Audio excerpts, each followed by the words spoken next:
What has been the most surprising to you to cover this year? Surprising. I think now where we are in our community, I think the racial tensions in America are at an all-time high because of the recent shootings of Alton Sterling and Philando Castile and the Dallas police officers. I think for me, what's been surprising is to see that so many athletes are banding together and saying, let's do something. And the big question is how, what do we do? How do we go about it? In my life, I've never seen so much of a need to want to help and how to help. Because everyone wants to help, they don't know how to put it into practicality. What are the practical ways I can go and help? And athletes today are changing the way that we do that. Like they're out in the community and they're saying, we can help, we can do this, we can do that. And they're having a dialogue and a conversation. And it's inspiring to see that people are not afraid to use a platform that they have in fear of losing whatever platform they think they have to speak out on issues that need a voice. And Black Lives Matter, Blue Lives Matter, White Lives Matter, nothing's mutually exclusive. We're talking about making a difference in a community. And who makes differences? It's heroes, it's athletes. They're heroes for every person, black, white, brown, purple, or green. Little boys and girls, grown men and women look up to athletes.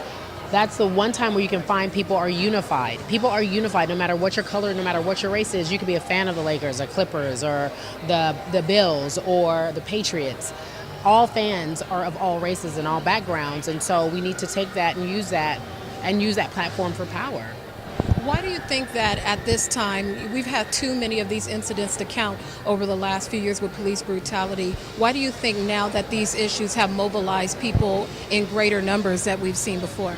Well, one of our weapons of defense, and by our I mean the community, is camera and video phones. And the more that people become citizen journalists and document what's happening, you can't hide from the fact that it's happening. Because before, it's your word against my word. I said this about Diamond Reynolds. She couldn't really process her boyfriend's death because she had to prove his death. So if we live in a world where you have to document so many different issues, people have to be forced to deal with it. Much like Ray Rice. We couldn't look the other way when domestic violence was an issue because we have documentation.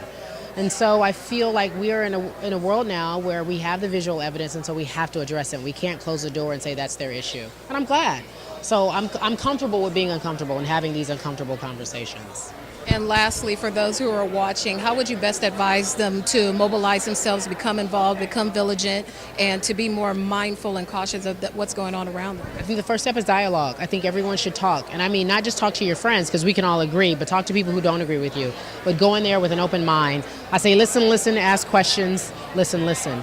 If we can't have a healthy dialogue about the basics, just the simple stuff about why we disagree to agree or why we agree to disagree, we'll get nowhere. I have to understand your perspective. And the thing is that I can't tell you how you feel. I have to listen to how you feel that way and why you feel that way. But that's unfortunately why there's so much distrust in the black community with cops and the cops with the black community. No one's listening. So that's where we have to begin, a healthy conversation. Thank you, Cari. I appreciate you saying that.